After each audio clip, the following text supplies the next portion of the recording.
Back to Beena's learning class. 6ാം ക്ലാസ്സിലെ മാത്സിൻ്റെ 12ാമത്തെ ചാപ്റ്റർ നിങ്ങളെ ഡേറ്റ പിക്ചേഴ്സ് അല്ലെങ്കിൽ വിവര ചിത്രങ്ങൾ. നമ്മളിതിൻ്റെ ഒരു പാർട്ട് ഇട്ടതാണ്, നമ്മുടെ ലാസ്റ്റ് ചാപ്റ്റർ കേട്ടോ. 5ാം ക്ലാസ്സിലും നിങ്ങൾ എൻ്റെ കൂടെ തന്നെ ഉണ്ടായിരുന്നു, അവരെല്ലാവരും 6ാം ക്ലാസ്സിലും എൻ്റെ കൂടെ തന്നെ ഉണ്ടായിരുന്നു. എന്തിനാണ് ഞാനിത് പറയുന്നതെന്നറിയോ? നമ്മുടെ ലാസ്റ്റ് ചാപ്റ്ററാണ് കേട്ടോ.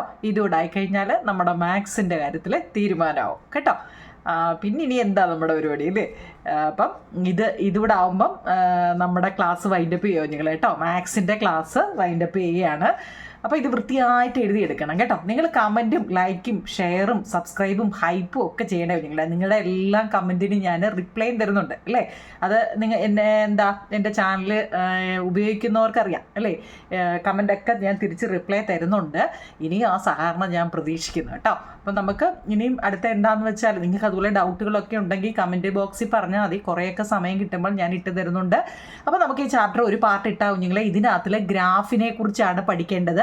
നമ്മൾ അതിൻ്റെ ഒരു പാർട്ട് ഇട്ടതെന്ന് വെച്ച് കഴിഞ്ഞാൽ തൻ്റെ ലൈൻ ഗ്രാഫും ബാർ ഗ്രാഫും ആവും. നിങ്ങളെ നമ്മൾ ഇതിനകത്തിൽ ബാർ ഗ്രാഫ് നിങ്ങൾക്ക് പഠിക്കാനില്ല, ലൈൻ ഗ്രാഫേ പഠിക്കാനുള്ളൂ. ഫസ്റ്റ് നോക്കിക്കേ, ഇത് ലൈൻ ഗ്രാഫിൻ്റെ നമ്മുടെ മാക്സിമം ടെമ്പറേച്ചർ എന്ന് വെച്ചാൽ ഉയർന്ന താപനിലയും തന്നിട്ടുണ്ട്, തൊട്ടിപ്പുറത്ത് താഴ്ന്ന താപനിലയും തന്നിട്ടുണ്ട് കേട്ടോ. അത് ഈ ഇങ്ങനെ റെക്റ്റാങ്കിൾ ഷേപ്പിൽ കണ്ടോ, ചതുരം പോലെ വരുന്നതിനെ ആ ബാർ ഗ്രാഫ് എന്ന് പറയുന്നത്. ബാർ ഗ്രാഫ് നിങ്ങൾക്ക് ഒരെണ്ണം മാത്രമേ തന്നിട്ടുള്ളൂ. അതായത് താഴെ കണ്ടോ, ഇത് 0-ൽ തുടങ്ങിയിട്ട് ഇങ്ങോട്ട് ഇങ്ങനെ എഴുതുന്നത് മാസങ്ങളും. ഗ്രാഫ് എഴുതാൻ നല്ലപോലെ പഠിക്കണേ കുഞ്ഞുങ്ങളെ കേട്ടോ. 0 തൊട്ട് മേപ്പോട്ട് ഇങ്ങനെ എഴുതുന്നത് ഇവിടുത്തെ ടെമ്പറേച്ചറും. അത് ക്വസ്റ്റ്യൻ്റെ അനുസരിച്ചാണ് നമ്മൾ എഴുതുന്നത്. ഇതിൻ്റെ ഇങ്ങനെയാണെന്ന് വിചാരിച്ച് അടുത്ത ചോദ്യം അങ്ങനെ ആവണമെന്നില്ല. ക്വസ്റ്റ്യൻ 2 എണ്ണം ആയിരിക്കും. അതിൻ്റെ ഇത് നമ്മൾ എക്സ് ആയിട്ടും ഇത് വൈ ആയിട്ടും അങ്ങ് എഴുതിക്കണം. ഒന്നാമത്തെ പാർട്ടിൽ ഞാനിത് എങ്ങനെയാണ് വരയ്ക്കുന്നതെന്നൊക്കെ പറഞ്ഞതാണ്.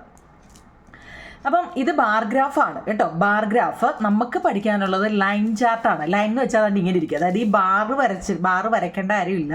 ബാർ മനസ്സിലായല്ലോ. അതിൻ്റെ ഈ ടോപ്പിൽ വന്നിട്ട് ഈ ടോപ്പിലെ ഈ പോയിന്റുകളെ എല്ലാം കൂടെ ജോയിൻ ചെയ്ത്, ഈ ജോയിൻ ചെയ്യുക എന്ന് വെച്ചാൽ ഞാൻ പ്രത്യേകം പറഞ്ഞിട്ടുണ്ട്, ഒരിക്കലും ചരിച്ച് ഇങ്ങനെ ജോയിൻ ചെയ്ത് സ്ട്രെയിറ്റ്. ഇപ്പം നമുക്ക് കുത്തുകളാണ്ട്, ഇവിടെ ഒന്ന് കുത്ത്, ഇവിടെ ഒന്ന് കുത്ത്, ഇവിടെ കുത്ത്, ഇങ്ങനെയൊക്കെ ആയിരിക്കും നമുക്ക് വരുന്നത്. പക്ഷേ എപ്പോഴും അത് സ്ട്രെയിറ്റ് ഒരു വരയായിരിക്കും വരയ്ക്കേണ്ടത്. മനസ്സിലായോ? അതുകൊണ്ട് ഇങ്ങനെ ആ പോയിന്റുകൾ തങ്ങളിൽ സ്ട്രെയിറ്റ് ആയിട്ട് വരയ്ക്കണം കേട്ടോ. ലൈൻ ചാർട്ടെന്നാണ് ഇതിന് പറയുന്നത്. നമ്മളതൊക്കെ പറഞ്ഞതാണ് കേട്ടോ. ഇതിൻ്റെയൊക്കെ ക്വസ്റ്റ്യൻ ആൻസർ ഉൾപ്പെടെ നമ്മൾ എഴുതിയ കുഞ്ഞുങ്ങൾ കേട്ടോ. നമുക്ക് ആ 1, 2 നല്ലതുപോലെ എഴുതിയതാ. നിങ്ങളതൊന്ന് കയറി കാണണേ കേട്ടോ. ഒന്നാമത്തെ കണ്ടിട്ട് വേണം കുഞ്ഞുങ്ങളെ ഈ രണ്ടാമത്തേന്ന് വെച്ച് കഴിഞ്ഞാൽ നമ്മളുടെ പേജ് നമ്പർ 180 മുതലാണ് ഇന്ന് ചെയ്യാൻ പോകുന്നത് കേട്ടോ. അതായത് for example, here the line graph of the runs scored by New Zealand who ബെറ്റഡ് first in the 2025 ICC championship ട്രോഫിയുടെ ഒരു പടമാണ് കൊടുത്തിരിക്കുന്നത്. മനസ്സിലായോ? അതായത് ഒരു ലൈൻ ഗ്രാഫ് നമുക്ക് തന്നിട്ടുണ്ട്. ലൈൻ ഗ്രാഫ് നമുക്ക് തന്നിട്ടുണ്ട് 2025 കേട്ടോ. അത് നല്ലപോലെ നോക്കണേ. 2025 ICC ചാമ്പ്യൻഷിപ്പ് ട്രോഫി ഫൈനൽ മത്സരത്തിൽ ആദ്യം ബാറ്റ് ചെയ്ത ന്യൂസിലൻഡ് നേടിയ റണ്ണിനെ കുറിച്ചാവും ഞങ്ങൾ ഈ വരച്ച് കാണിച്ചേക്കുന്നത്. ഇത് പച്ച ഗ്രീൻ ലൈനുമാണ് കേട്ടോ. എന്തിനാ അങ്ങനെ പറഞ്ഞെന്നറിയോ? ഇനി ഒരു ടീം മാത്രമാണോ കളിക്കുന്നത്? അല്ല, 2 ടീമും കൂടെ കളിക്കുക അല്ല, അടുത്ത ടീമും വരും. അതുകൊണ്ടാണ് 2 കളറിൽ തന്നിരിക്കുന്നത്. ഇത് ന്യൂസിലൻഡിൻ്റെ ടീമിൻ്റെ കളറാണ് പച്ച കൊടുത്തിരിക്കുന്നത് കേട്ടോ. ഏതാ? ഗ്രീൻ കളറാണ് നമ്മുടെ ടെസ്റ്റിൽ അടിച്ച് വെച്ചിരിക്കുന്നത് കൊണ്ട് അങ്ങനെ പറഞ്ഞത്. ഗ്രീൻ കളറിൽ കണ്ടോ, ഇത് ഓരോ പോയിന്റ് കൊടുത്തേക്കുന്നതൊക്കെ കാണാൻ പറ്റുന്നുണ്ടല്ലോ. അപ്പോൾ ഈ കളർ എന്താണ്? ന്യൂസിലാൻഡിൻ്റെ ആണ് കേട്ടോ. ന്യൂസിലാൻഡ് നേടിയ റൺസാണ് ഈ കൊടുത്തിരിക്കുന്നത്. അതിൻ്റെ തൊട്ട് താഴെ അത് വരച്ചിരിക്കുന്ന നോക്കി, താഴെ ഓവറുകളും ഇവിടെ റൺസുകളുമാണ് കേട്ടോ. ഒരു ഓവർ എന്ന് വെച്ചാൽ എത്ര റൺസ്? ക്രിക്കറ്റൊക്കെ അറിയാമോ നിങ്ങളെ? അറിയാമോ? അപ്പോൾ അതിൻ്റെ ഉണ്ടോ ഈ ചുമന്ന ഡോട്ട്, എൻ്റെ തൊട്ട് താഴെ കണ്ട റെഡ് ഡോട്ട് അതിൽ കൊടുത്തിരിക്കുന്നത്, അതൊക്കെ ഔട്ടായതാണ്. ഇത്ര ഒരെണ്ണത്തിൽ നിന്നും അടുത്തതിൽ വന്നപ്പോൾ ഔട്ടായതിനെ കുറിച്ചാണ് ആ ചുമന്ന ഡോട്ടും കൊടുത്തിരിക്കുന്നത്. മനസ്സിലായോ? അങ്ങനെയാണെങ്കിൽ ഈ പച്ചയാണ് എവിടെ കൊടുത്തത്? ന്യൂസിലൻഡിൻ്റെ കാര്യമാണ് ഈ പറഞ്ഞിരിക്കുന്നത് കേട്ടല്ലോ. ഫസ്റ്റ് ആദ്യ കളി ന്യൂസിലൻഡിനായിരുന്നു. ന്യൂസിലൻഡിൽ ഓരോരുത്തരും ഔട്ടായി പോയതിൻ്റെയാണ് ഈ കൊടുത്തിരിക്കുന്നത്. ഇനി അടുത്ത ടീം വന്നു. ആരാ നോക്കിക്കേ? The line graph of the score of India which battered second can also be shown together with എന്ന് വെച്ചാൽ ഇനി രണ്ടാമത്തെ ബാറ്റ് ചെയ്യുന്നത് നമ്മുടെ ഇന്ത്യയാണ്. ഇന്ത്യയും ന്യൂസിലാൻഡും തമ്മിലുള്ള ക്രിക്കറ്റ് കളിയുടെ കാര്യമാണ് നമ്മൾ പറയുന്നത്. അതിൻ്റെ ഗ്രാഫാണ് ഈ കൊടുത്തിരിക്കുന്നത്. പച്ച ലൈൻ എന്ന് പറയുന്നത് പച്ച കണ്ടോ, ഈ പച്ച കളർ കൊടുത്തിരുന്നത് ഇവിടെ കൊടുത്തിട്ടുണ്ട് ന്യൂസിലാൻഡും, റെഡ് കളർ കൊടുത്തിരിക്കുന്നത് ഇന്ത്യയുമാണ്. റൺസ് കൊടുത്തേക്കുന്ന കണ്ടോ, നമുക്ക് പടം ഓൾറെഡി തന്നിട്ടുണ്ട്, ഓവറുകളും തന്നിട്ടുണ്ട്. അപ്പം ഓൾറെഡി ഗ്രാഫ് നമുക്ക് തന്നിട്ടുണ്ട്, നമ്മളോട് വരയ്ക്കാൻ പറഞ്ഞിട്ടില്ല. നമ്മളോട് ചോദിക്കുന്ന ചോദ്യത്തിന് ഉത്തരം എഴുതിയാൽ മതി കേട്ടോ. മനസ്സിലായോ? നമ്മളോട് ചോദിക്കുന്നതിന് മറുപടി പറഞ്ഞാൽ മതി. അതിൻ്റെ തൊട്ട് താഴെ പറയുന്നുണ്ട്, ഇവിടെ ഇതൊന്ന് റഫായിട്ടൊന്ന് അറിഞ്ഞിരിക്കണം. അതായത് രണ്ട് വരകളുടെയും വലത്തെ അറ്റം സൂക്ഷിച്ചു നോക്കിയാൽ ന്യൂസിലൻഡ് 50 ഓവറിൽ 250 അല്പം കൂടുതൽ റൺ നേടിയെന്നും, ഇവിടെ നോക്കൂ നിങ്ങളെ 250 ഈ ചുമന്ന ലൈൻ എന്ന് പറയുന്നത്. അതിനെക്കാട്ടാണ് ഒരു ഇച്ചിരി കൂടി നിൽക്കുന്ന ആരാ? ഈ റെഡ് ലൈനല്ലേ? നോക്കിയേ, ഒരു ഇച്ചിരി കണ്ടോ, റെഡ് ലൈൻ. റെഡ് ആരാ? നമ്മുടെ ഇന്ത്യ ജയിച്ചേ അല്ലേ?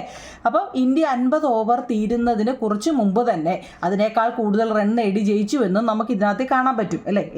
ഏറ്റവും മുകളിൽ ഏത് വരയാണോ ഇരിക്കുന്നത് അതാണല്ലോ ജയിക്കുന്നത്. ഇവിടെ ഏറ്റവും മുകളിൽ നോക്കിയേ, ആരാ? നമ്മുടെ ചുവപ്പാണ്. ചുവപ്പ് ആരാ?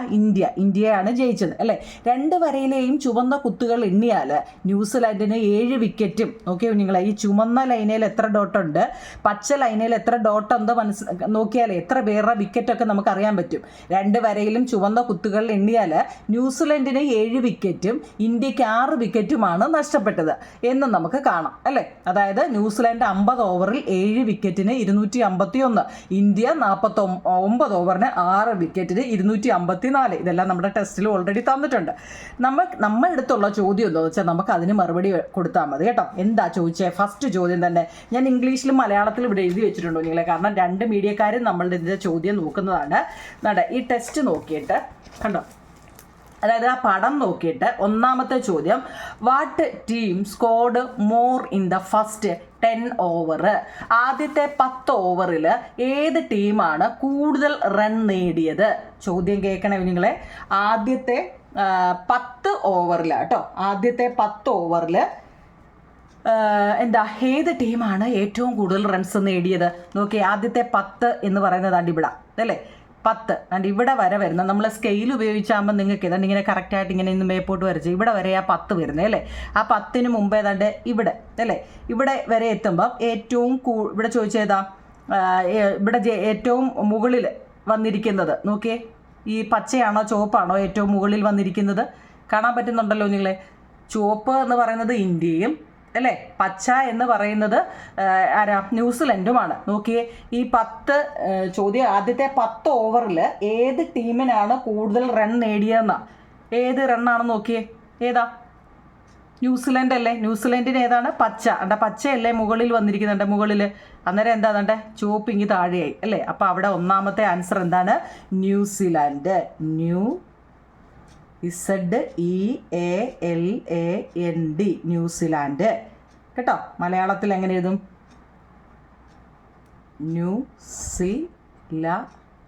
ന്യൂസിലൻഡ്. ആരാണ്? കാണാൻ പറ്റത്തില്ലേ? കണ്ടോ, ആരാണ് 10 ഓവറിൽ ഏത് ടീമാണ് കൂടുതൽ റൺ നേടിയതെന്നാണ് കേട്ടോ. ആ ഗ്രാഫിൻ്റെ ഏറ്റവും മുകളിൽ കിടക്കുന്നത് ഏത് കളറാണെന്ന് നോക്കിയാൽ നമുക്ക് പറയാൻ പറ്റും. ഓക്കെ ആണോ? രണ്ടാമത്തത്, between which overs did the total score of India equal the total score of New Zealand at that stage? ഏത് ഓവറുകൾക്കിടയിലാണ് ഇന്ത്യ നേടിയ ആകെ റൺ ആ ഘട്ടത്തിൽ ന്യൂസിലാൻഡ് നേടിയ ആകെ റണ്ണിന് ഒപ്പമെത്തിയത്? ഇവിടെ ഒപ്പമെത്തിയത് ഏതാണെന്നാ കുഞ്ഞുങ്ങളെ? രണ്ടുപേരും കൂടെ ഒരുമിച്ച് വരുമല്ലോ. അങ്ങനെയുള്ളത് ഇവിടെ ഏതൊക്കെയാണ്? ഇവിടെ നോക്കൂ കുഞ്ഞുങ്ങളെ. ഇവിടെ ഫസ്റ്റ് ഇവിടെ വന്നപ്പോൾ രണ്ടുപേരും കൂടെ ഒപ്പം എത്തി. കാണാൻ പറ്റുന്നുണ്ടോ? ഇവർ രണ്ടുപേരും കൂടെ ഒരിടത്ത് വന്നതൊന്ന് നോക്കിയാൽ മതി. രണ്ടുപേരും കൂടെ ഒരിടത്ത് വന്നത് ഇവിടെ വന്നപ്പം രണ്ടുപേരും കൂടെ ഒരിടത്ത് വന്നു. കണ്ടോ, ഇവിടെ രണ്ടുപേരും കൂടെ ഒന്നിച്ചു. പിന്നെ ഇങ്ങനെ പോയിട്ട് ഇവിടെ വന്നപ്പോൾ രണ്ടുപേരും കൂടെ ഒന്നിച്ചു. പിന്നെ ഇവിടെ വന്നപ്പോൾ രണ്ടുപേരും കൂടി ഒന്നിച്ചു. പിന്നെ ഇവിടെ വന്നപ്പോൾ ഒന്നിച്ചു. പിന്നെ ഈ ചുമന്ന ലൈനാണ് നോക്കിയേ. ചുമന്ന ലൈനാണ് ഏറ്റവും മുകളിൽ കൂടെ പോയത്. പച്ച താഴെയാണ് കണ്ടോ. ചുവപ്പാണ് ഏറ്റവും, ചുവപ്പെന്നോ പിങ്കെന്നോ ഒക്കെ പറയാം കേട്ടോ. ചുവപ്പെന്ന് ഞാനങ്ങ് പറഞ്ഞെങ്കിലും പിങ്കെന്നും പറയാം കേട്ടോ. അപ്പോൾ ടെസ്റ്റിലെ ഓരോ കളർ നോക്കി നിങ്ങളങ്ങ് പറഞ്ഞാൽ മതി. പച്ച എന്ന് പറയുന്നത് ന്യൂസിലൻഡുമാണ്, ചുവപ്പ് എന്ന് പറയുന്നത് ഇന്ത്യ എന്നാണ് ഞാനിവിടെ പറഞ്ഞതെങ്കിൽ പിങ്ക് ആവുന്നവർക്ക് അങ്ങനെ കൊടുക്കുക കേട്ടോ. അപ്പോൾ ഇവിടെ എവിടെയൊക്കെയാണ് നിങ്ങളെ കൂട്ടിമുട്ടിയത് നോക്കിക്കേ. ഈ 0യ്ക്കും ഇവിടെ 0 ഉണ്ടെന്ന് നമ്മൾ പറഞ്ഞായിരുന്നല്ലോ. ഈ 0യ്ക്കും 5നും ഇടയ്ക്ക് കണ്ടോ, 0യ്ക്കും 5നും ഇടയ്ക്ക് ഒരു കൂട്ടിമുട്ടിയായിരുന്നു. പിന്നെ 0യ്ക്കും 5നും 10നും ഇടയിൽ ഇവിടെ വന്നപ്പോൾ അവർ രണ്ടുപേരും ഒന്ന് കൂട്ടിമുട്ടി. 10നും 15നും ഇടയിൽ ഇവിടെ വന്നപ്പോൾ, ഇടയിൽ ഉദ്ദേശിക്കുന്നത് നിങ്ങൾ ആ സ്കെയിൽ വെച്ചൊന്ന് പിടിച്ച് 10നും 15നും ഇടയിലായിട്ടാണ് ഇത് വരുന്നത്. കണ്ടോ, അവിടെ വന്നപ്പോൾ ഒന്ന് കൂട്ടിമുട്ടി. പിന്നെ 15നും 20നും ഇടയ്ക്ക് കൂട്ടിമുട്ടിയോ? ഇല്ല. പിന്നെ 20നും 25നും ഇടയിലോ?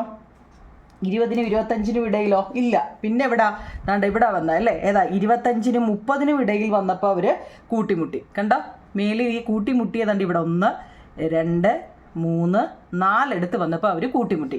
അപ്പോൾ അത് നമുക്ക് എങ്ങനെ എഴുതാം നിങ്ങളെ? എവിടെയൊക്കെ വന്നപ്പോഴാണെന്ന് എഴുതാം. എവിടെയൊക്കെ വന്നപ്പോഴാണ് അവർ 0യ്ക്കും 5നും ഇടയിൽ വന്നപ്പോൾ അവർ കൂട്ടിമുട്ടിയായിരുന്നു അല്ലേ. 0യ്ക്കും 5നും ഇടയിൽ വന്നപ്പോൾ കൂട്ടിമുട്ടി. പിന്നെ എവിടെയൊക്കെയായിരുന്നു? നിങ്ങൾ ആ ടെസ്റ്റ് നല്ലപോലെ നോക്കണം കേട്ടോ, ആ ഡോട്ടുകൾ. പിന്നെ 5നും 10നും ഇടയിൽ വന്നപ്പോൾ അവർ കൂട്ടിമുട്ടി. 10നും 15നും ഇടയിൽ വന്നപ്പോൾ കൂട്ടിമുട്ടിയിട്ടുണ്ട്. പിന്നെ അവർ ഇച്ചിരി കഴിഞ്ഞ 25നും 30നും ഇടയിൽ വന്നപ്പോൾ കൂട്ടിമുട്ടി കേട്ടോ. ഈ കൂട്ടിമുട്ടി എന്ന് പറഞ്ഞാൽ എന്താണെന്ന് മനസ്സിലായോ? ദാണ്ട് ഇത് 2 ഈ പച്ച ലൈനും ചുവന്ന ലൈനും കൂടെ വന്ന് മീറ്റ് ചെയ്തത് കണ്ടോ, അതാ ഇവിടെ ഉദ്ദേശിക്കുന്നത് കേട്ടോ. ചോദ്യം മനസ്സിലാക്കണേ നിങ്ങൾ കേട്ടോ. ഏത് ഓവറുകൾക്കിടയിലാണ് ഇന്ത്യ നേടിയ ആകെ റൺ ആ ഘട്ടത്തിൽ ന്യൂസിലൻഡ് നേടിയ ആകെ റണ്ണിന് ഒപ്പം എത്തിയത്? മനസ്സിലാക്കണേ. അടുത്ത, after this did India's total score go below New Zealand total score at any stage? തുടർന്നുള്ള കളിയിൽ എപ്പോഴെങ്കിലും ഇന്ത്യ നേടിയ ആകെ റണ്ണ് ആ ഘട്ടത്തിൽ ന്യൂസിലൻഡ് നേടിയ ആകെ റണ്ണിനേക്കാൾ കുറയുന്നുണ്ടോ എന്ന് നോക്കിയേ. ഇതിങ്ങനെ കളിച്ചുകൊണ്ട് പോവില്ലേ, ഇപ്പം കളിക്കുക. തുടർന്നുള്ള കളിയിൽ എപ്പോഴെങ്കിലും ഇന്ത്യ നേടിയ ആ ചോദ്യം നല്ലപോലെ നോക്കണേ നിങ്ങൾ. ഇന്ത്യ നേടിയ ആകെ റണ്ണ് കേട്ടോ ആ ഘട്ടത്തിൽ ന്യൂസിലാൻഡ് നേടിയ ആകെ റണ്ണിനോട് കുറയുന്നുണ്ടോ എന്ന് ചോദിക്കുന്നുണ്ട്. ഇവിടെ കുറയുന്നുണ്ടോ എന്ന് ചോദിച്ചാൽ ഇവർ കളിച്ചപ്പോൾ നോക്കിക്കേ, ആദ്യമേ താണ്ട ഇന്ത്യ ഇങ്ങ് താഴെ വന്നു, ന്യൂസിലാൻഡ് മേളിൽ പോയി അല്ലേ. അല്ല, പച്ച ന്യൂസിലൻഡ് താഴെ വന്ന ആദ്യത്തെ ഇന്ത്യ മേളിൽ കയറി. അത് കഴിഞ്ഞിട്ട് നോക്കിക്കേ, പിന്നെന്താ ഇന്ത്യ ചുവപ്പല്ലേ, ഇന്ത്യ താഴെ വന്നപ്പോൾ ന്യൂസിലൻഡ് മേളിൽ പോയി. നോക്കിയേ, ന്യൂസിലാൻഡ് മേളിൽ വന്നപ്പോൾ ഇന്ത്യ താഴെ പോയി. പിന്നെ എന്താണ്, ഇന്ത്യ മുകളിൽ വന്നപ്പോൾ ന്യൂസിലൻഡ് താഴെ പോയി. പക്ഷേ ഇവിടെ ഒരു 4 വട്ടം ഇങ്ങനെ ആയപ്പോൾ പിന്നീട് നോക്കിയേ, പിന്നെ ആരാ? ഇന്ത്യയാണ് നമ്മുടെ മുകളിൽ പോയിക്കൊണ്ടേയിരിക്കുന്നത്, പിന്നെ താഴോട്ട് വന്നതേ ഇല്ല. അപ്പോൾ അതിൻ്റെ ആൻസർ നോ എന്ന് എഴുതിയാൽ മതി കേട്ടോ. ഉണ്ടോ എന്ന് ചോദിച്ചു കഴിഞ്ഞാൽ ഇല്ല എന്ന് എഴുതിയാൽ മതി. നമ്മളൊരു ഗെയിം ഒരു ഗെയിം കളിക്കുമ്പോൾ അവസാന വിജയമല്ലേ നമ്മൾ നോക്കുന്നത്, അവസാനം ആരാണ് ജയിക്കുന്നത് എന്നല്ലേ നിങ്ങളെ നോക്കുന്നത്. തോറ്റും ജയിച്ചും ആദ്യമത്തെ അവസാനം എന്താണ് സംഭവിക്കുന്നത് എന്നുള്ളതാണ്. ഇവിടെ നോക്കിയേ, തുടർന്നുള്ള കളിയിൽ എപ്പോഴെങ്കിലും ഇന്ത്യ നേടിയ ആകെ റണ്ണ് ഈ ഘട്ടത്തിൽ ന്യൂസിലാൻഡ് നേടിയ ആകെ റണ്ണിനേക്കാൾ കുറയുന്നുണ്ടോ എന്നാണ് ചോദിച്ചേക്കുന്നത് കേട്ടോ. അപ്പോൾ അവരിങ്ങനെ അങ്ങോട്ടും ഇങ്ങോട്ടും ഒക്കെ ആദ്യത്തെ നോക്കിയേ, മേളിലും താഴെയും വന്ന് പിന്നെ ഇന്ത്യയാണ് കേട്ടോ. അപ്പോൾ അതിൻ്റെ ആൻസർ നോ എന്ന് എഴുതിയാൽ മതി. ഓക്കെ ആണല്ലോ, നമുക്ക് അടുത്ത് ചെയ്യാം. ഇനി നമുക്ക് എക്സർസൈസ് ചെയ്യാം. ഒന്നാമത്തെ എക്സർസൈസ് നോക്കുന്നില്ല. The graphs below show the maximum and minimum temperature record during various month 2024 in Palakkad district in Kerala. അതായത് നമ്മുടെ കേരളത്തിലെ പാലക്കാട് അല്ലേ, കേരളത്തിലെ പാലക്കാട്ട് പോയിട്ടുള്ളവരാരെങ്കിലും ഉണ്ടോ നിങ്ങളെ? ഉണ്ടോ? ഞാൻ പോയിട്ടുണ്ട് കേട്ടോ. നല്ല കാലാവസ്ഥയൊക്കെ അവിടെ, ചൂട് കൂടുതലുള്ള ജില്ല പാലക്കാടാണെന്ന് പറയുന്നെങ്കിലും അല്ലാത്ത സമയമുണ്ടല്ലോ അല്ലേ, നല്ല കാലാവസ്ഥയായിട്ടാണ് എനിക്ക് തോന്നിയത് കേട്ടോ. അപ്പോൾ 2023 വിവിധ മാസങ്ങളിൽ കേരളത്തിലെ പാലക്കാട് ജില്ലയിൽ രേഖപ്പെടുത്തിയ ഏറ്റവും കൂടിയ താപനിലയും ഏറ്റവും കുറഞ്ഞ താപനിലയുമാണ് ഇവിടെ തന്നിരിക്കുന്നത്. നമ്മൾ പഠിച്ച രീതി വെച്ച് മുകളിൽ തരുന്നിരിക്കുന്നത് ഏറ്റവും കൂടിയ താപനിലയും താഴെ തന്നിരിക്കുന്നത് കുറഞ്ഞ താപനിലയും അല്ലേ, നമ്മൾ പഠിച്ചതാണ്. ഓക്കെ, നമ്മളോട് ചോദിച്ചത് എന്താ? In which month was the highest temperature recorded, how much was it? ഇവിടെ നോക്കൂ നിങ്ങളെ, ഇവിടെ ഏറ്റവും കൂടുതൽ താപനില ഏത് മാസമായിരുന്നു എന്ന് മാത്രമല്ല അത് എത്രയാണെന്നും എഴുതാൻ നമ്മളോട് ചോദിച്ച്. നോക്കണേ, ഏറ്റവും കൂടുതൽ താപനില ഏത് മാസമായിരുന്നു, അത് എത്രയാണെന്നാണ് ചോദിച്ചേക്കുന്നത്. നമുക്കറിയാം, നോക്കൂ നിങ്ങൾ, ഏറ്റവും കൂടുതൽ നമുക്കറിയുന്നുണ്ട്. ഏറ്റവും മുകളിൽ കിടക്കുന്ന ആരാന്ന് വെച്ചാൽ അതാ അല്ലേ, ഏറ്റവും കൂടുതൽ താപനില നോക്കിയേ ഇവിടെ, അത് ഏതാന്ന് നോക്കിയേ, മാർച്ച് അല്ലേ. അപ്പോൾ നമുക്ക് എങ്ങനെ എഴുതാം? മാർച്ച് മാസത്തിൽ ആൻസർ അങ്ങനെ എഴുതാം നിങ്ങളെ. ഏത് മാസമായിരുന്നു ചോദിച്ചാൽ മാർച്ച് മാസം, മാർച്ച്. ഇനി ചോദിച്ചാൽ എത്രയാണെന്നറിയോ? അതെത്രയാണെന്ന്. അത് എത്രയാണെന്ന് നമ്മുടെ ടെസ്റ്റിനകത്തിൽ നിങ്ങൾ ആ കുഞ്ഞു ഡോട്ട് നിങ്ങളൊന്ന് മൈന്യൂട്ടാണ് നല്ലപോലെ നോക്കണം കേട്ടോ. അതായത് 35 ഇവിടെ വരെയുണ്ട് അല്ലേ, 35 ഇവിടെ വരെയുണ്ട്. ഇനി എത്ര വരെയാ? 35 കഴിഞ്ഞിട്ട് 36, 37, 38 ആ വര വന്നിരിക്കുന്നത് കേട്ടോ. ഈ ഓരോന്ന് വീതം കൂട്ടണം കേട്ടോ. അപ്പോൾ എത്രയാവുന്നത്? 38 ഡിഗ്രി സെൽഷ്യസ്. ഈ കാലാവസ്ഥ പറയുമ്പോഴേ കേട്ടോ ഡിഗ്രി സെൽഷ്യസ് പറയണം കേട്ടോ. 38 ഡിഗ്രി സെൽഷ്യസ്. ഈ മേലിൽ ഈ 0 ഇടുന്നതിന് നമ്മൾ ഡിഗ്രി എന്ന് പറയുന്നത് കേട്ടോ. ഡിഗ്രി സി എന്ന് വെച്ചാൽ സെൽഷ്യസ്. അപ്പം മാർച്ചിലെ 38 ഡിഗ്രി സെൽഷ്യസ്. ഓക്കെ ആണല്ലോ. ഒന്നാമത്തെ മാർച്ചിൽ എത്രയാണെന്ന് ചോദിച്ചുകൊണ്ടാണ് നമ്മൾ ഇതുകൂടെ എഴുതിയത് കേട്ടോ. അല്ലെങ്കിൽ ഏത് മാസമാണെന്ന് ചോദിച്ചാൽ ആ മാസം എഴുതിയാൽ മതി. അടുത്ത ഏറ്റവും കുറഞ്ഞ താപനില ഏത് മാസമാവും നിങ്ങളെ? ഇവിടെ നോക്കിയേ, in which month was the lowest temperature record, അതും എത്രയാണെന്ന് ചോദിച്ചിട്ടുണ്ട്. നോക്കിയേ ഇവിടെ ഏറ്റവും കുറവ് എത്രയാണ്? കുറവ് നമുക്ക് ഒത്തിരി എടുത്ത് ഇവിടെ പറയുന്നുണ്ട് അല്ലേ. കാരണം എന്താ, ഏറ്റവും കുറവ് ഇവിടെ നോക്കൂ നിങ്ങൾ, ഏതാണ്ട് 21. ഇതാ ഏറ്റവും കുറവ് അല്ലേ, 21 വരുന്നുണ്ട്. എന്നാൽ ആ വരെ അങ്ങോട്ട് നോക്കിക്കേ. എന്നിട്ട് സ്കെയിൽ വെച്ചിട്ട് നിങ്ങൾ നോക്കാമെങ്കിലേ നിങ്ങൾക്ക് തെറ്റത്തില്ല. മീൻസ് താണ്ടെ 21. ഈ 21-ൽ 20 ഈ പോയ ഡോട്ട്, 21 ദണ്ട് ഈ പോയ ഡോട്ട്. ആ ഡോട്ടയിൽ എത്ര എണ്ണം ഉണ്ടെന്ന് നോക്കിക്കേ. ദണ്ട് ഇവിടെയുണ്ട് 1, 2, 3, 4. ലാസ്റ്റിലത്തെ 4 മാസവും 21-ലാണ്. ദണ്ട് ഇവിടുത്തെ ഫസ്റ്റ് മാസവും 21-ലാണ് കേട്ടോ. ലാസ്റ്റിലത്തെ 4 മാസം എന്ന് പറയുമ്പോൾ ദണ്ട് ഇത് 4 വരും. ഫസ്റ്റിലത്തെ ഇതെന്ന് പറയുമ്പോൾ ഇതും കൂടി വരും അല്ലേ. അപ്പോൾ ഏതൊക്കെയാണ് അവിടുത്തെ ഏറ്റവും കുറഞ്ഞത് വരുന്നത്? ഏതൊക്കെയാണ് കുഞ്ഞുങ്ങളെ? എങ്ങനെ എഴുതാം? രണ്ടാമത്തെയാണ് അല്ലേ ജനുവരി. ഫസ്റ്റ് മാസം എന്ന് വെച്ചാൽ ജനുവരി ഉണ്ട് അല്ലേ, ജനുവരി. പിന്നെ ലാസ്റ്റിലത്തെ ഏതൊക്കെയാണ്? 4 എണ്ണം. സെപ്റ്റംബർ, ഒക്ടോബർ, നവംബറും ഡിസംബറും കേട്ടോ. മലയാളം എഴുതാൻ അറിയാമല്ലോ. ജനുവരി, സെപ്റ്റംബർ, ഒക്ടോബർ, നവംബർ, ഡിസംബർ. ഇതാണ് ഏറ്റവും കുറഞ്ഞ. നമ്മുടെ ആ ഡിഗ്രി നോക്കണേ 21 ആ ലൈനിൽ നിൽക്കുകയല്ല കേട്ടോ. അതുകൊണ്ടാണ് ആ 4 എണ്ണം എഴുതിയത് കേട്ടോ. മനസ്സിലായോ? 4 എണ്ണം എന്തുകൊണ്ടാണ് വന്നതെന്ന്? ആ 21 ഡിഗ്രിയിലാണ് ഇതെല്ലാം ഏറ്റവും കുറഞ്ഞ അതിലാണ് കേട്ടോ. അത് ഓക്കെ. അടുത്ത, in which month was the difference of temperatures the highest, താപനിലകൾ തമ്മിലുള്ള വ്യത്യാസം ഏറ്റവും കൂടുതലായത് ഏത് മാസമാണ്? അതെത്രയാണ്? താപനില ഏറ്റവും കൂടുതൽ ഇവിടെ നോക്കൂ നിങ്ങൾ. ഇവിടെ താപനില ഏറ്റവും കൂടുതൽ നമുക്കറിയാം ഏതാ? മാർച്ചിലാണ്. മാർച്ചിൽ നോക്കി എത്ര വന്നേക്കുന്നതെന്ന്?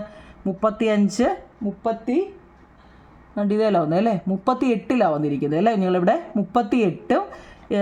ഇവിടെ എത്ര? 24 അല്ലേ. ഇവിടെ 24 വന്നേക്കുന്നത് കേട്ടോ. എങ്ങനെയാണ് വന്നത്? നിങ്ങൾ ആ വര നോക്കണേ നിങ്ങളെ. ഇവിടെ ഏറ്റവും കൂടുതൽ നമ്മൾ ഡിഫറൻസ് ചോദിച്ചു കഴിഞ്ഞാൽ ക്വസ്റ്റ്യനിൽ നിങ്ങൾ നോക്കണേ നിങ്ങളെ. ഡിഫറൻസ്, ടെമ്പറേച്ചറിൻ്റെ ഡിഫറൻസ് അല്ലേ വ്യത്യാസം ചോദിച്ചു കഴിഞ്ഞാൽ ആ വലുതിൽ നിന്നും ചെറുത് കുറയ്ക്കുക എന്നുള്ളതാണ് കേട്ടോ. ചോദ്യം മനസ്സിലാക്കണേ കേട്ടോ. ആ ഏറ്റവും വലുത് ഏത് മാസത്തിലായിരുന്നു? മാർച്ച് മാസത്തിൽ. എത്ര കുഞ്ഞുങ്ങളെ ഇവിടെ? 38 ആയിരുന്നു അല്ലേ. ആ മാർച്ച് മാസത്തിൽ തന്നെ കുറവ് എത്രയായിരുന്നു? 24. 38-ൽ നിന്ന് 24 പോയാൽ 4, 14 അല്ലേ. 14 ഡിഗ്രി സെൽഷ്യസ് ആവും കുഞ്ഞുങ്ങളെ. അത് ഏത് മാസത്തിലായിരുന്നു എന്ന് ചോദിച്ചാൽ മാർച്ചിലായിരുന്നു കേട്ടോ. മാർച്ചിലായിരുന്നു കുഞ്ഞുങ്ങളെ 14 ഡിഗ്രി സെൽഷ്യസ്. 14 വന്നേ എങ്ങനെയാണെന്ന് മനസ്സിലാക്കണേ കേട്ടോ. ഏറ്റവും കൂടിയ ഇത് മാർച്ചിൽ 38 കേട്ടോ. ഏറ്റവും കുറവ് ആ മാസത്തിൽ 24 കേട്ടോ. ആ വര നിങ്ങളൊന്ന് നോക്കണേ. 38-ൽ നിന്ന് 24 പോയപ്പം 14. ജൂൺ, ജൂലൈ, ഓഗസ്റ്റ് മാസങ്ങളിൽ താപനില കുറയാൻ കാരണം എന്താണ്? അങ്ങനെ ഒരു ചോദ്യമുണ്ട് കേട്ടോ. ഈ ജൂൺ, ജൂലൈ, ആഗസ്റ്റ് ഒക്കെ എന്താവും നിങ്ങളെ? നമുക്കറിയാം കേരളത്തിൻ്റെ കാലാവസ്ഥ ജൂൺ, ജൂലൈ, ഓഗസ്റ്റ് എന്തായിരിക്കും? മഴക്കാലമായിരിക്കും അല്ലേ. അന്നല്ലേ നമുക്ക് സ്കൂൾ തുറക്കുന്നത് അല്ലേ. ഓക്കെ ആണല്ലോ 4 ക്വസ്റ്റ്യനും? ഓക്കെ, അത് വൃത്തിയായിട്ട് മനസ്സിലാക്കി എഴുതണേ.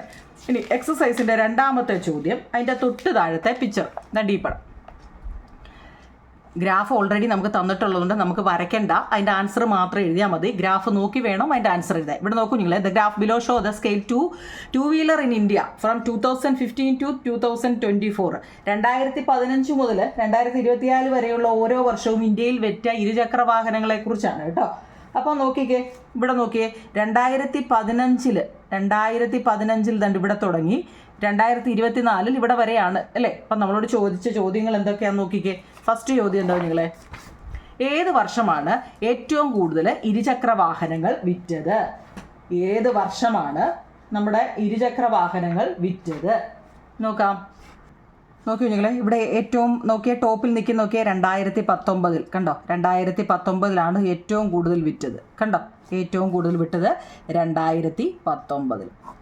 ഓക്കെ, രണ്ടാമത്തെ ചോദ്യം, during which 2 years were the most number of 2 wheeler sold? ഏത് 2 വർഷങ്ങൾക്കിടയിലാണ് വിൽപ്പന വളരെ കൂടിയത്? ഏത് 2 വർഷങ്ങൾക്കിടയിലാണ് വിൽപ്പന കൂടിയത്? ഏതൊക്കെയാണ് നിങ്ങളിവിടെ? ഈ 2018-നും 2019-നും ഇടയിലാണ് അല്ലേ? 2018-നും 2019-നും ഇടയിലാണ്. നോക്കിക്കേ, ഈ 2019-ലാണ് ഏറ്റവും കൂടുതൽ വിറ്റത് അല്ലേ? 18 ആയപ്പോഴത്തേക്ക് വിറ്റ് ഈ 2 നോക്കിയേ മാസം, വേറെ ഏതെങ്കിലും മാസം അത്രയും വിറ്റായിരുന്നോ? കുത്തനെ കൂടുന്നത് ചോദിച്ചു കഴിഞ്ഞാൽ ഒറ്റയടിക്ക് കൂടിയത് 2017 തൊട്ട് 2018 വരെ ഒറ്റയടിക്ക് അങ്ങ് കൂടിയത് അല്ലേ? കൂടിയിട്ടുണ്ട്. പക്ഷേ അത് നോക്കിക്കേ, കൂടിയെങ്കിലും കുറേശ്ശെ ഇവിടെ വരെ കൂടി വന്നത്. പക്ഷേ അത് നിലനിന്ന് എവിടെ വരെ ചെന്നു നോക്കിയേ, ഇവിടെ 2019 ആയപ്പോഴത്തേക്ക് കുറച്ചുകൂടി അങ്ങ് കൂടി കേട്ടോ. അപ്പോൾ 2018-19 എഴുതുന്ന കുറച്ചുകൂടെ 2018-2019 പറഞ്ഞാൽ ഒറ്റയടിക്ക് കുത്തനെ കയറിയായിരുന്നു അല്ലേ? 2017 തൊട്ട് 18 വരെ അത്രയും ഇത് പെട്ടെന്ന് അവിടെ വരെ കയറിയായിരുന്നു. പക്ഷേ എന്താ, പിന്നെയും കയറിയിട്ടുണ്ട്. ഏതാ 2018 തൊട്ട് 19 വരെ പിന്നെയും വില കൂടിയിട്ടുണ്ട് കേട്ടോ. അപ്പോൾ അതാണ് അതെ. Why was the scales very low during 2019 and 2022?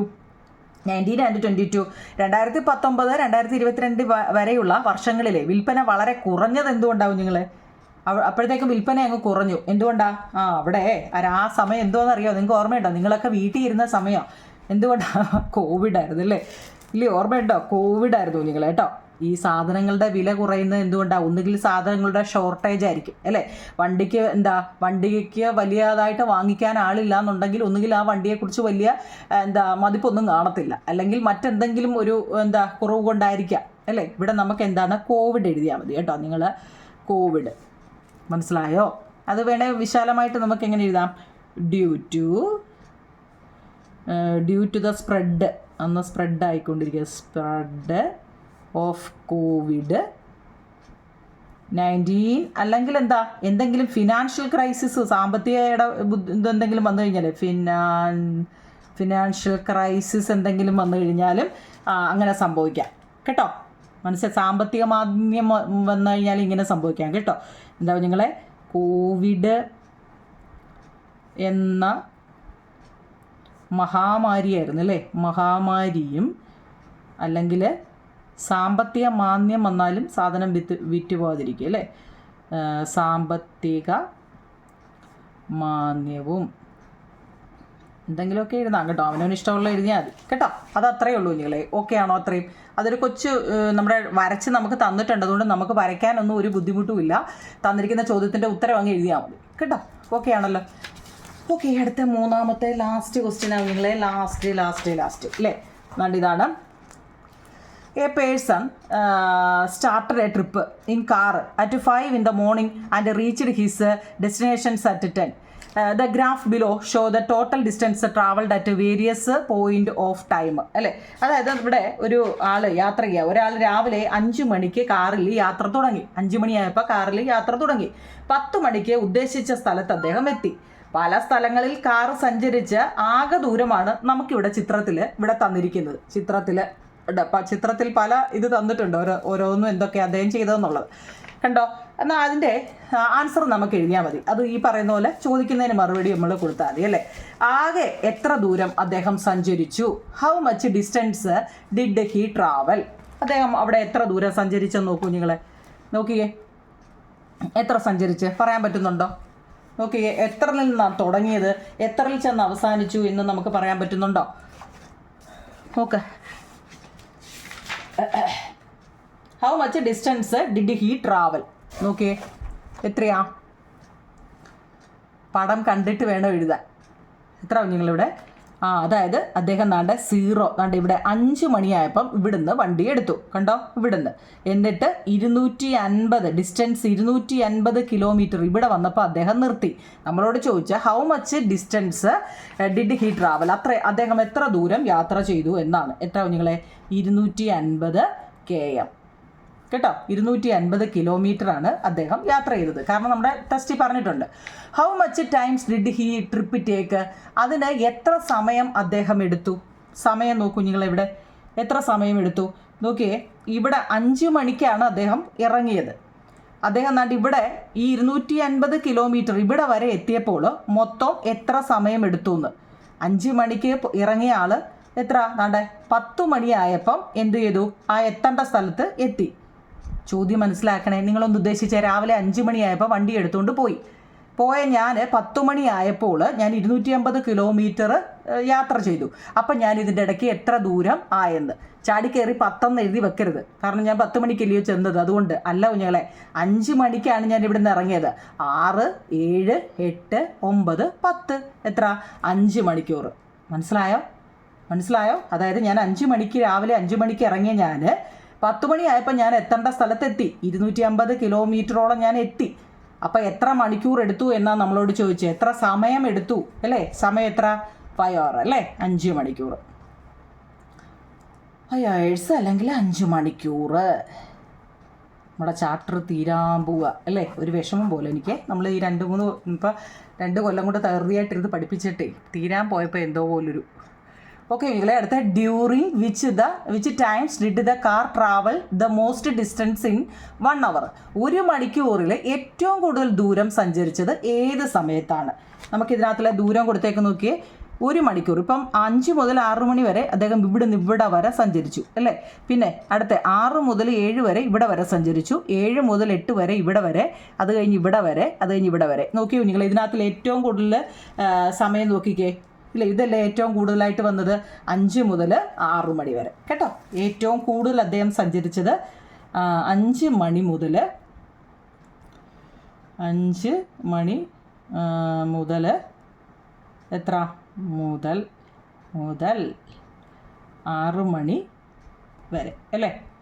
ഈ മണി നമ്മൾ എഴുതുമ്പോഴേ AM ആണോ PM ആണോ എന്നൊന്ന് കൊടുത്തേക്കണേ നിങ്ങൾ കേട്ടോ.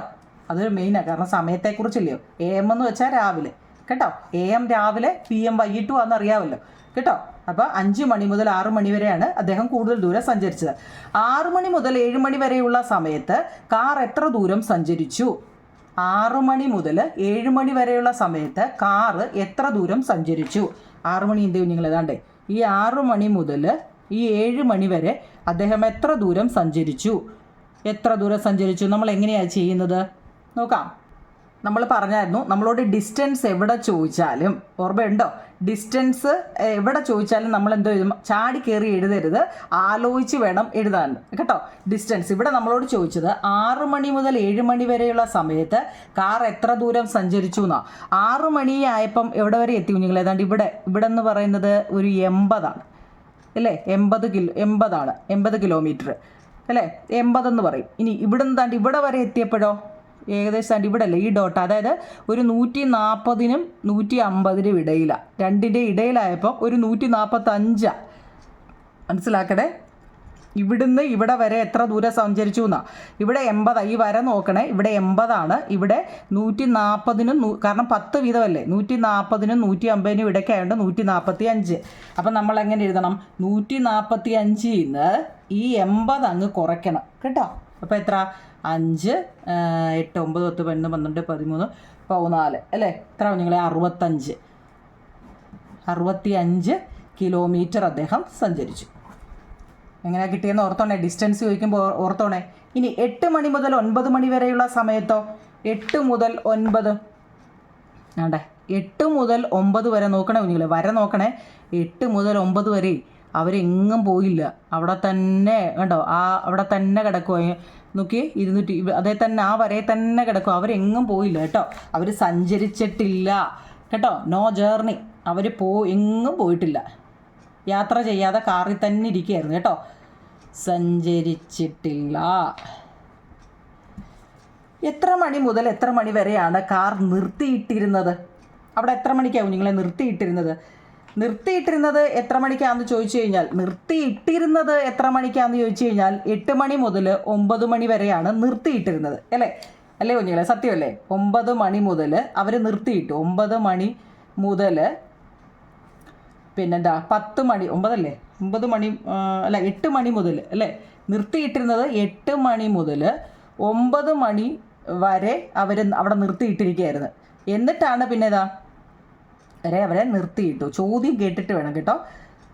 മലയാളം മീഡിയത്തിന് ഇങ്ങനെ 8 മണി മുതൽ 9 മണി വരെ അവർ നിർത്തിയിട്ട് 1 മണിക്കൂർ അവർ റെസ്റ്റിന് വേണ്ടിയായിരിക്കും നിർത്തിയിട്ടു. പക്ഷേ കാറ് എവിടെ കൊണ്ടുവന്ന് അവർ മതി നിർത്തിയിട്ടെങ്കിലും അവർ പിന്നെ യാത്ര ചെയ്തുകൊണ്ടിരിക്കുമായിരുന്നു അല്ലേ. 8 മുതൽ 9 മണി വരെ അവർ നിർത്തിയിട്ടു, 1 മണിക്കൂർ അവർ നിർത്തിയിട്ടു. പക്ഷേ പിന്നെയും യാത്ര ചെയ്തിട്ട് എവിടാ നമുക്ക് അവിടെ കൊണ്ടുപോയി സ്റ്റോപ്പ് ചെയ്യാമെന്ന് പറഞ്ഞ് എവിടെയാണ് എത്ര നിങ്ങളെ 10 മണിക്കാണ് അല്ലേ. സ്റ്റോപ്പ് ചെയ്തത് എത്രയാണെന്ന് ചോദിച്ചാൽ കാർ സ്റ്റോപ്പ് ചെയ്തത് എപ്പോഴാണെന്ന് ചോദിച്ചു കഴിഞ്ഞാൽ സ്റ്റോപ്പ് ചെയ്തത് 10 മണിക്കുമാണ്. ചോദ്യം നല്ലപോലെ കേൾക്കണം കേട്ടോ. ആ ചോദ്യത്തിലെ മലയാളം മീഡിയത്തിലെ ഇംഗ്ലീഷ് മീഡിയത്തിലേക്ക്, അതായത് എത്ര മണി മുതൽ എത്ര മണി വരെയാണ് കാറ് നിർത്തിയിട്ടിരുന്നത് എന്നാണ് ചോദിക്കുന്നതെങ്കിൽ കാറ് നിർത്തി അവരിട്ടിരുന്നത് 1 മണിക്കൂറേ ഉള്ളൂ, 8 മണി തൊട്ട് 9 മണി വരെ. എന്നാൽ അവർ പോയിക്കൊണ്ടിരിക്കുമായിരുന്നല്ലോ. 5 മണിക്ക് വണ്ടി എടുത്തിട്ട് കാറ് കൊണ്ടുവന്ന് സ്റ്റോപ്പ് ചെയ്ത് ഇട്ടത്, കാരണം ഇനി മതി കഴിഞ്ഞു, നമ്മൾ പോയി യാത്ര കഴിഞ്ഞു, അങ്ങനെ ഇട്ടത് 10 മണിയായപ്പോൾ അവർ സ്റ്റോപ്പ് ചെയ്തു. 2 രീതിയിലും ഇത് ചിന്തിക്കാം കേട്ടോ. മനസ്സിലായോ? ഈ ചോദ്യത്തിന് 2 രീതിയിൽ നമുക്ക് വേണമെങ്കിൽ ചിന്തിക്കാം. അപ്പോൾ ഇത്രയേ ഉള്ളൂ. നിങ്ങൾ ഈ ചാപ്റ്റർ വൈൻഡപ്പ് ചെയ്തു. നമ്മുടെ ഈ ടെസ്റ്റ് തീർന്നു. ഇനി നമുക്ക് റിവിഷൻ ചാപ്റ്ററോ കേട്ടോ. നമ്മുടെ ചാപ്റ്റർ തീർന്നു, ലാസ്റ്റ് ക്വസ്റ്റ്യനാണ്. നമുക്കിനി റിവിഷൻ ചാപ്റ്ററിൽ കാണാം കേട്ടോ. റിവിഷൻ ഏതൊക്കെ ചാപ്റ്ററാണ് നിങ്ങൾക്ക് വേണ്ടുന്നെങ്കിൽ നിങ്ങൾ കമൻറ്റ് പറയണം നിങ്ങൾ കേട്ടോ. നമുക്ക് ഓരോ ചാപ്റ്ററിൻ്റെയും റിവിഷൻ ഇനി അങ്ങോട്ട് നടത്താം. അപ്പം എല്ലാവർക്കും വിജയാശംസകൾ. നല്ല വൃത്തിയായിട്ട് പഠിക്കുക, നല്ല മാർക്ക് മേടിക്കുക, അച്ഛനും അമ്മയും ടീച്ചർമാരും ഒക്കെ പറയുന്നത് കേട്ട് നല്ല കുഞ്ഞുങ്ങളായിട്ട് വളരുക. എല്ലാവരെ കൊണ്ടും നല്ലത് മാത്രം പറയിപ്പിക്കുക കേട്ടോ. നല്ല കുഞ്ഞുങ്ങളായിട്ട് വളരട്ടെ കേട്ടോ. ഓക്കെ നിങ്ങളെ താങ്ക്